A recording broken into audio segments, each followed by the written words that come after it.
Hello, thank you for your interest in scalloping.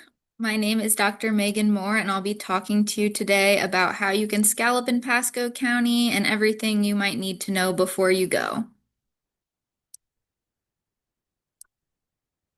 Again, my name is Dr. Megan Moore. I am the Florida Sea Grant agent here in Pasco County. I'm from Pasco originally, and I've been scalloping my whole life, and my background is in marine science. Now, as the Sea Grant agent, what I do is I connect the University of Florida knowledge with the community I work in, so in this case, Pasco County. And by doing that, I connect our coastal research, education, and outreach with the local community. Now, today we're going to be talking about the bay scallop. So the bay scallop is a filter feeding bivalve. A bivalve means it has two shells, kind of similar to an oyster or a clam, and we find them in shallow seagrass beds, primarily along Florida's Gulf Coast. We usually find that they grow up to about 3.5 inches in size, and they can live for about 1 to 2 years. Now, the bay scallop again has two hinged shells. Usually, the top shell is a darker color and the bottom shell is a whiter color. We usually get algae growth on the top of the shell causing that darkness. Now, occasionally, you may find an orange shell. These are kind of rare. It's a genetic mutation, so kind of like how people can have red hair or blonde hair, some scallops have an orange shell and only about 1 in every 100 scallops will have this. They also have really bright blue eyes located along the edge of the shell, and they have more than 40 eyes. So these are pretty distinct features that you can look at. Because they're an animal, they also have the other body parts, eyes, tentacles, gills, and the muscle, of course, which is the part that we eat. Now, the gills are really important for the scallop because they're a filter feeder and they're a living animal. They use the gills to breathe and they also use them to help keep out sediments. So the scallop will constantly have its mouth open as it's breathing water in and out of these gills, and it's trying to catch plankton as well so that they can eat them. So because they're a filter feeder, the scallop really relies on clean water quality to thrive. The eyes and the tentacles are also really important for the scallop to protect itself against predation. So using the tentacles, they can actually sense movement in the water nearby.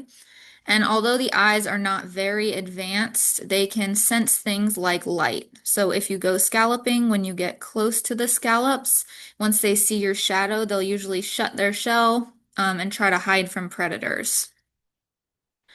Scallops have another really cool adaptation in that they can actually swim. So scallops are one of the only bivalves that can do this. They're active swimmers.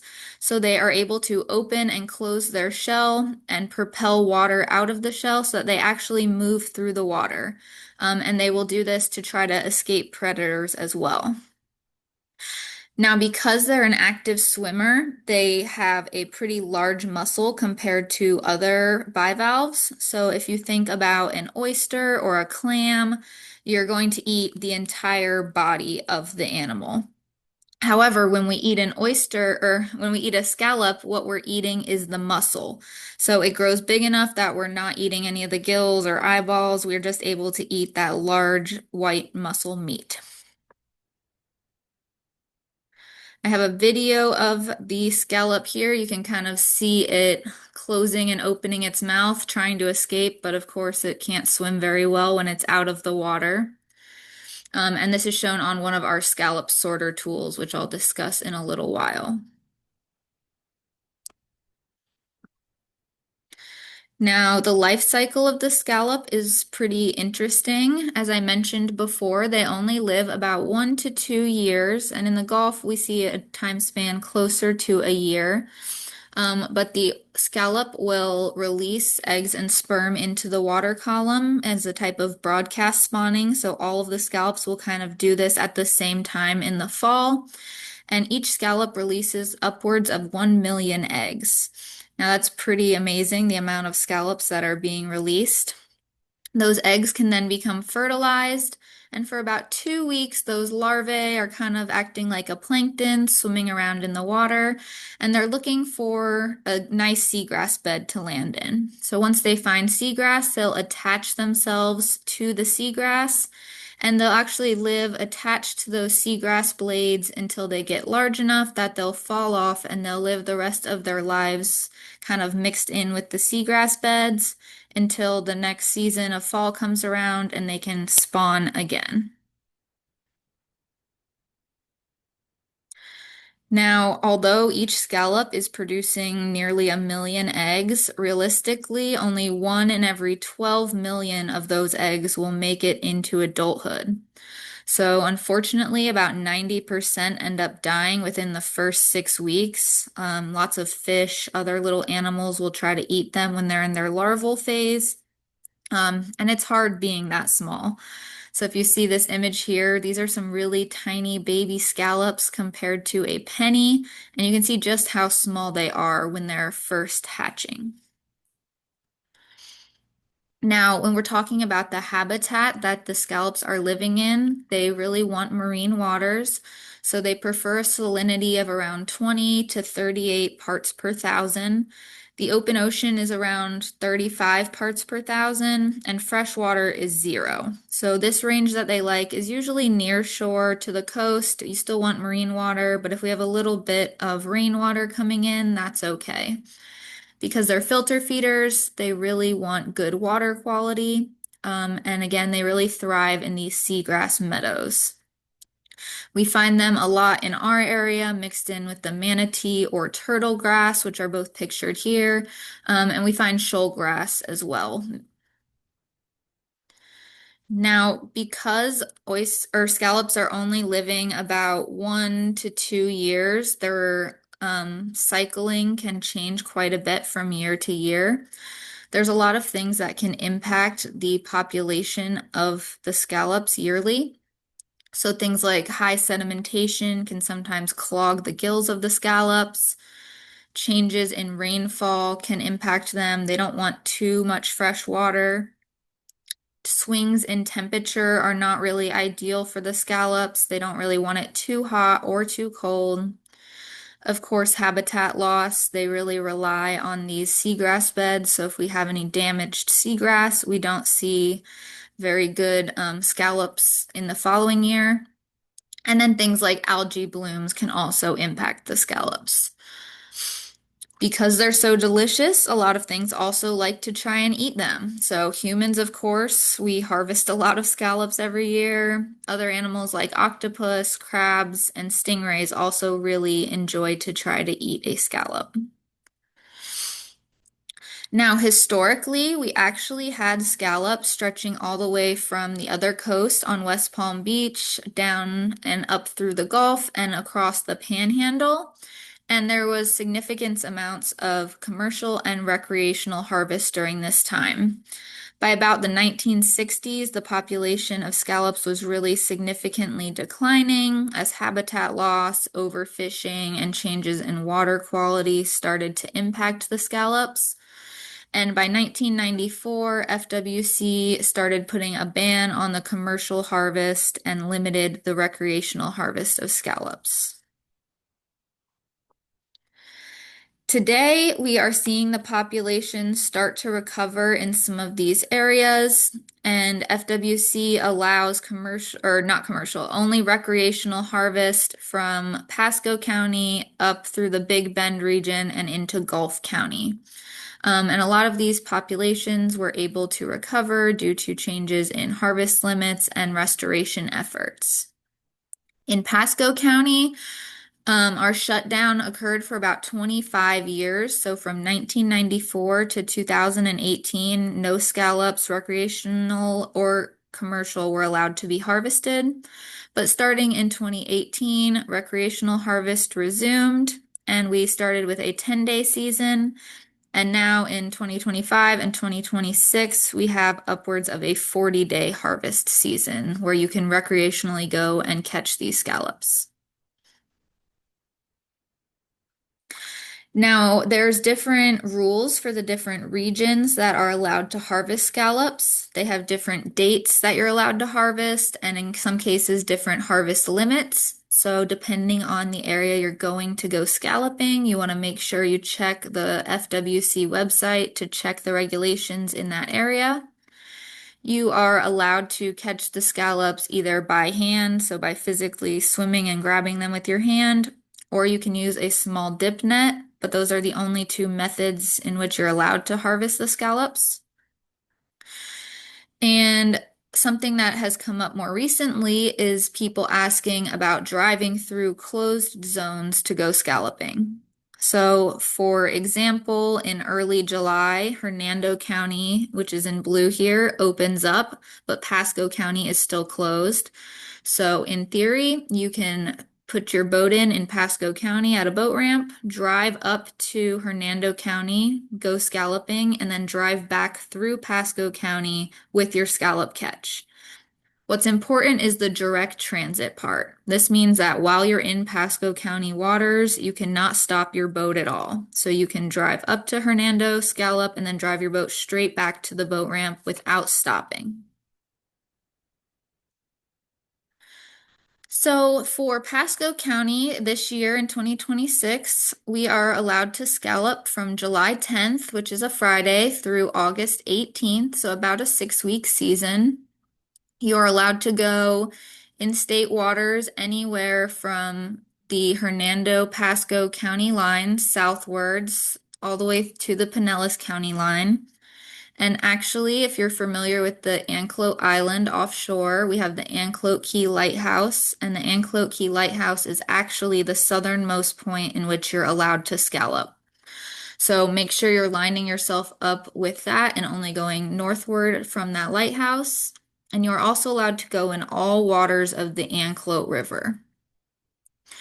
For harvest limits, if you're collecting the scallops as a whole shell, so like the whole living animal, you're allowed 2 gallons per person and a maximum of 10 gallons per boat. So even if you have 20 people on your boat, the maximum you can take is 10 gallons. So it's whichever is less. Now you are allowed to clean your scallops out in the water. And if you do this, they have another way to measure how many scallops you've taken, and that's by the amount of meat, so scallop meat that you've taken. So in that case, you're allowed 1 pint of meat per person or a half a gallon per boat.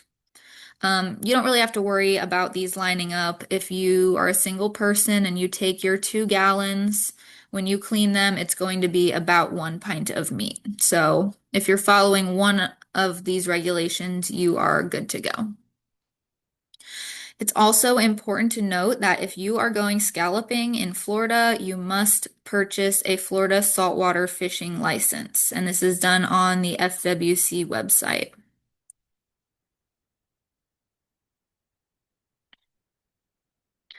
Now, if you're interested in going scalloping, there's a few places I would recommend. Again, you're going to want to choose some kind of near shore coastal waters, usually about 2 to 10 feet in water depth. If you get much deeper, it's pretty difficult to dive down for the scallops. So closer to shore is usually a little easier, and you're going to want to look for some nice, healthy seagrass beds. If you're having trouble finding scallops in your area, just move a couple times. You can look for where other people are boating as they start. And if you're having trouble, sometimes moving just a few hundred feet down from where you were, you'll find a lot more. They're sometimes kind of patchy. So in this photo, this is kind of showing the range from the Pith-Lachaise-Cody in Pasco down to the Anclote River in Pasco.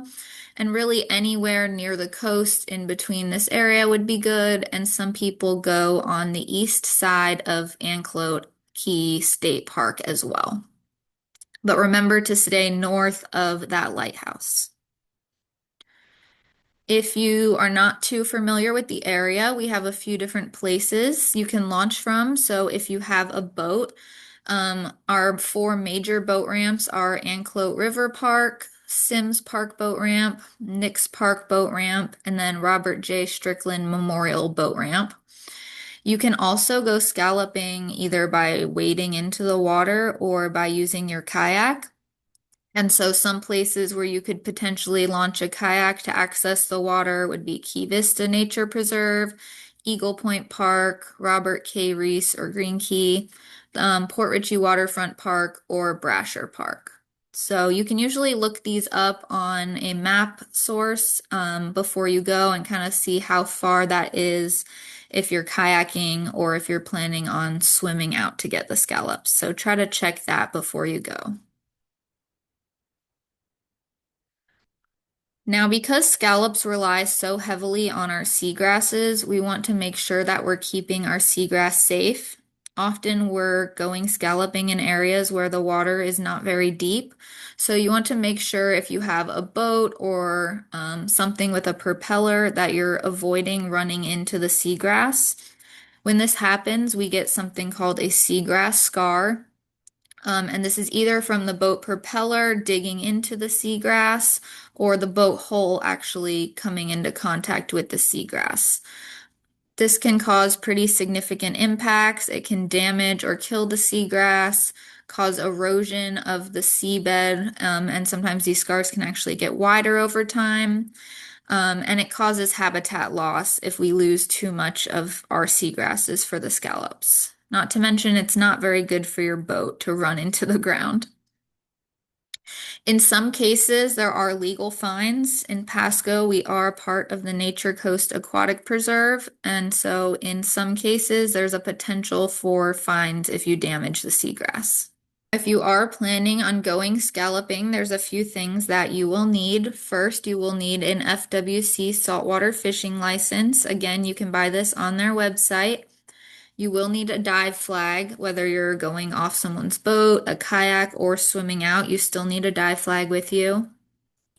A mask or goggles, something to see down into the water so that you can actually see the scallops. A lot of people prefer to use a snorkel as well, but it's not necessary. If you have goggles without a snorkel, you can still manage this. It's really helpful to have some kind of bag that you can put the scallops in while you're collecting them, or else you can only hold two or three in your hands at a time. And then you're going to need some way to measure the scallops. So often people use a 5-gallon bucket or a 1-gallon bucket, something to make sure you're only taking the amount of scallops that you're allowed.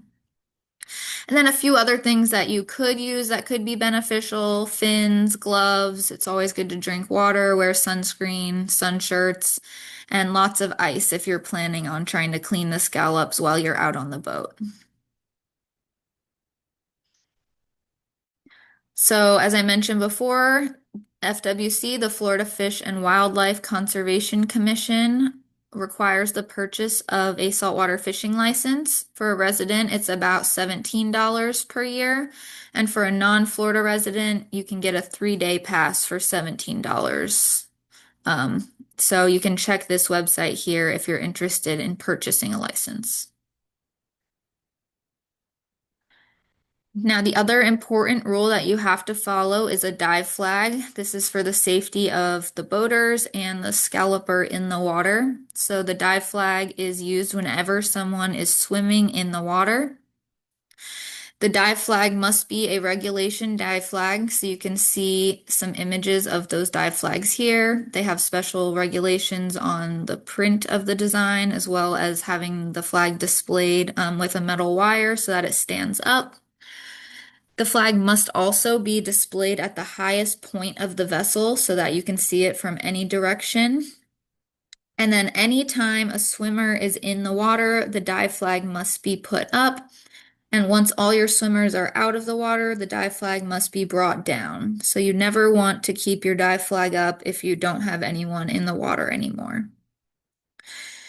It's also important to stay close to your boat so that other boaters aren't getting too close to you. And similarly, if you're driving a boat, you cannot get too close to the scallopers in the water while they have their dive flag up.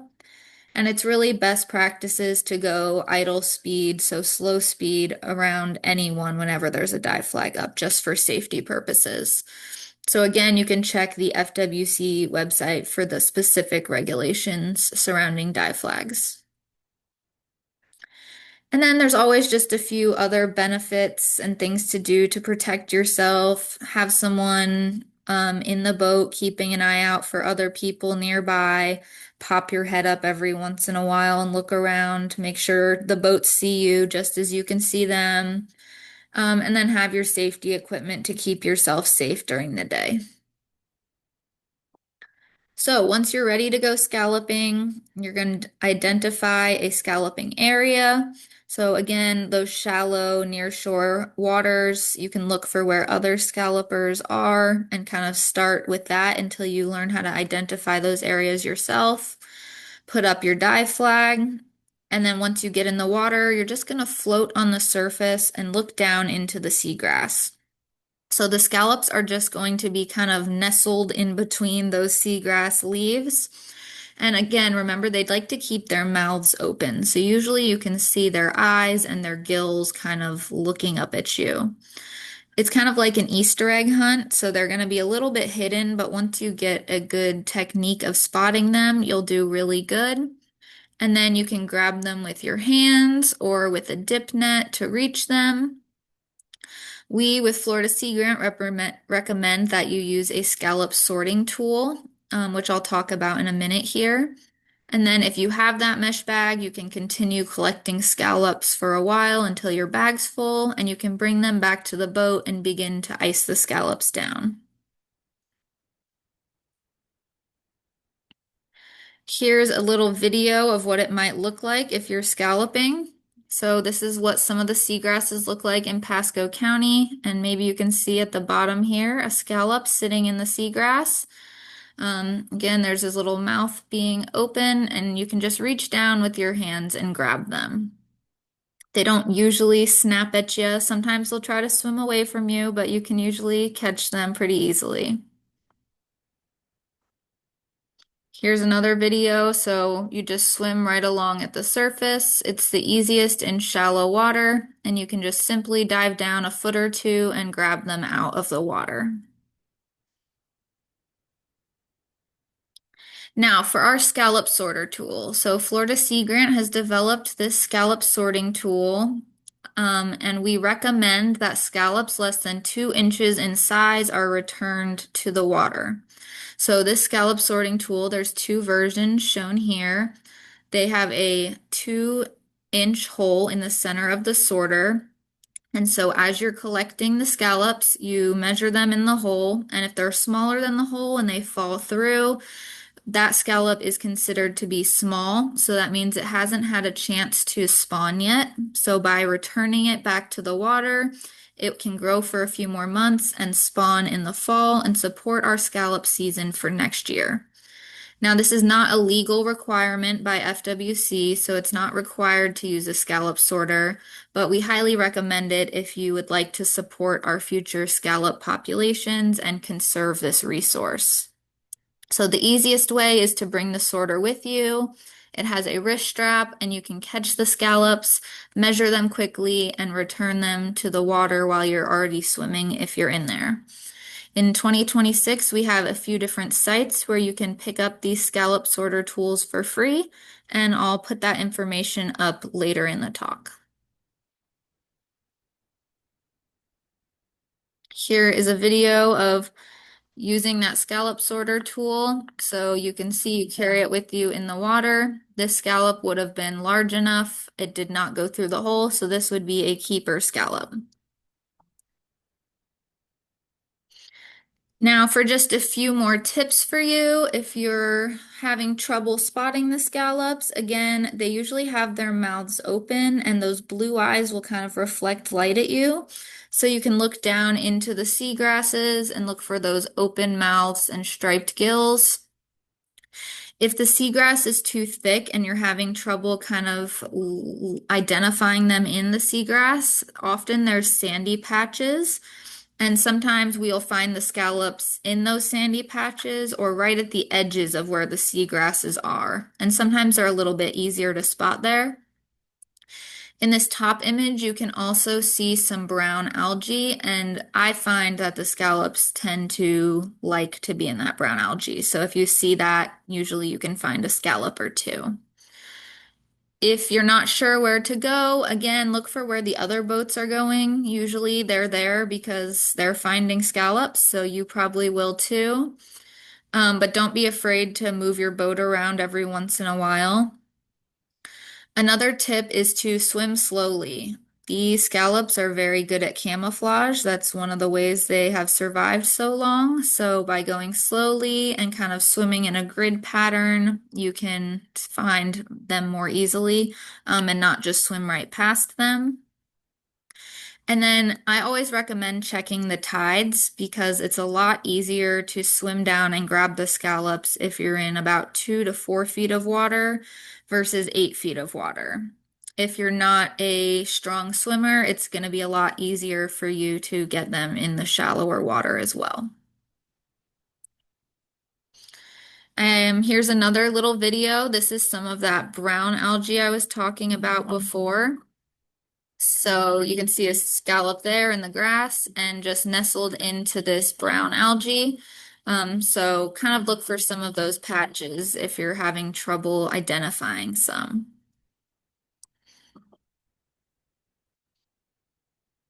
When you're scalloping, you're going to need a way to measure how many scallops you've taken. So I mentioned before, people usually use a 5 gallon bucket or a 1 gallon bucket, something that has a set volume so that you can count how many scallops you're taking. Remember, in Pasco, it's 2 gallons per person. So if you're one person, a 5 gallon bucket could be difficult to measure. So one way you can do this is you can actually fill up a jug of water and pour in a gallon of water at a time, and you can mark 1 gallon, 2 gallons, 3 gallons, 4 gallons, so that you know where on your bucket each of those gallon markers are. So they do sell smaller gallon buckets, which you can look into, but you can also measure your bucket out ahead of time using some water.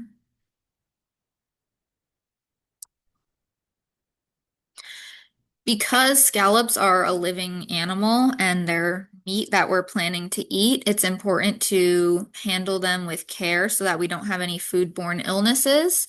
So it's really important that you keep the scallops cool while you're scalloping. You don't want to just throw them up on your boat for hours while you're catching the rest of them.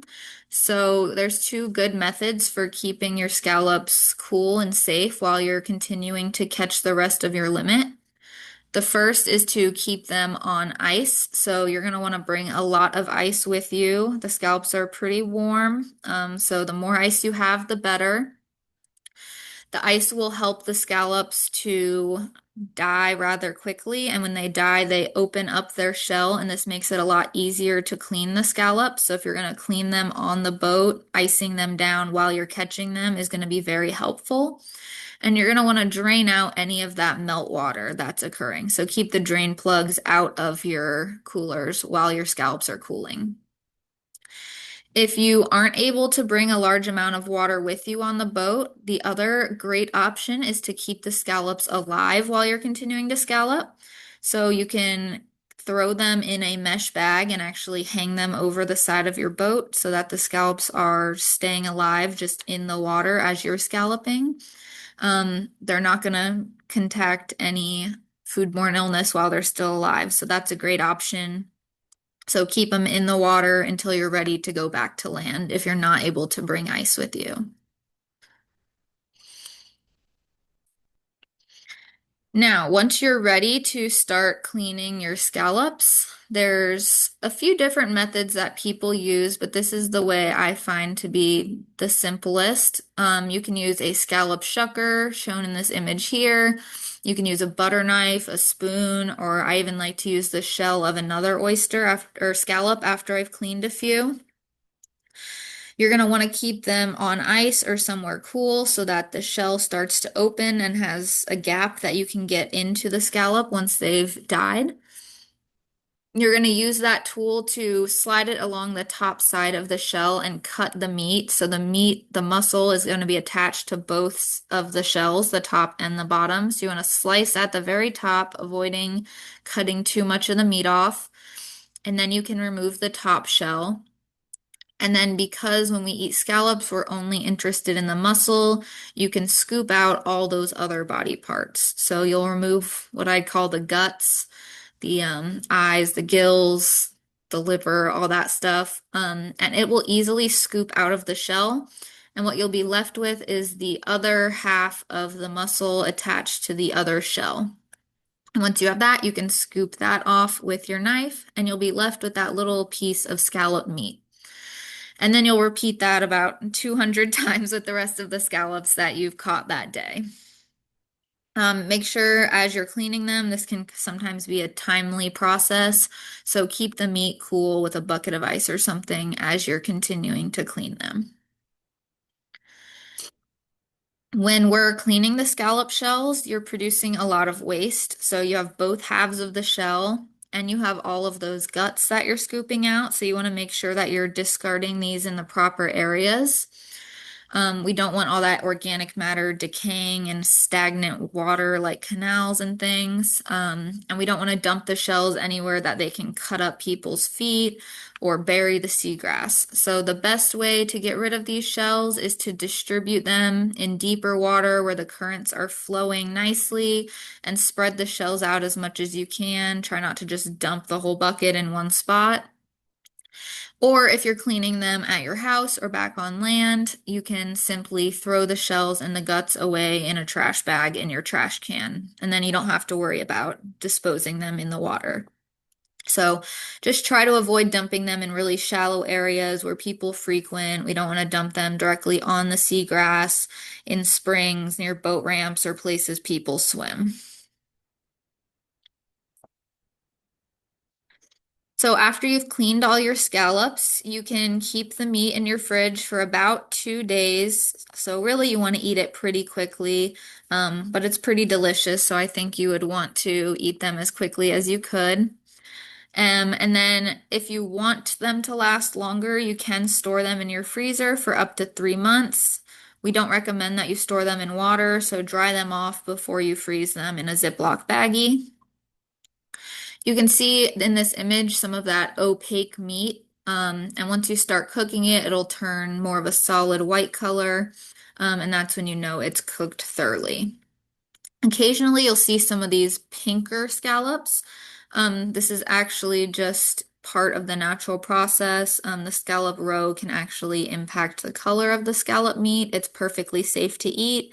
Some people actually think it tastes sweeter, so don't be concerned at all if you find a pink or orange scallop. They're just as good as the others. These are some of my favorite ways to cook the scallops. If you only catch a few and you need to feed your whole family, a scallop pasta is a really great way to go. Pan-seared scallops with some Old Bay or blackening season are really delicious to snack on, and you can't go wrong with a fried scallop. But we do recommend that you avoid eating raw scallops as there's a potential for bacteria. So we recommend that you cook them. So finally, for the overall scalloping best practices, we recommend you use a scallop sorting tool so you're throwing back scallops less than 2 inches in size. Please only keep what you're going to eat. It can take an hour or two to shuck 5 gallons of scallops, so make sure if you're taking 5 or 10 gallons that you're dedicated to cleaning them and eating them. There's something called double dipping, which you're not allowed to do. So if you go out and catch your 10 gallons of scallops for the day and go back to the boat ramp or to your house, you're not allowed to go back out that same day and do it again. So remember, these limits are daily limits. Our seagrasses are so important for our local environments, our fisheries, our scallop populations, water quality. So please protect them if you're out there with your boat or you're dropping anchors. Think about your impacts to the seagrass. And after you've cleaned your scallops, please be careful about where you're disposing them so that we don't have any bad impacts. So for 2026, partnering with Florida Sea Grant, the Florida Sports Coast was kind enough to donate scallop sorter tools to us. So we have them for free for you to pick up. So you can see a few different pickup locations here across Pasco County. If you're in some of the other counties, Hernando or Citrus, there's also some locations where you can get them up there. So check with your local Sea Grant agents. And then in Pasco, we will also be located at the boat ramps on the weekends. So we will be alternating between Anclote River Boat Ramp, Nix Park Boat Ramp, and the Hudson or Robert J. Strickland Memorial Park Boat Ramp. Every weekend of scallop season, we will be at one of these ramps. So keep an eye out for us. And if you're interested in picking up one of these scallop sorters, please do so.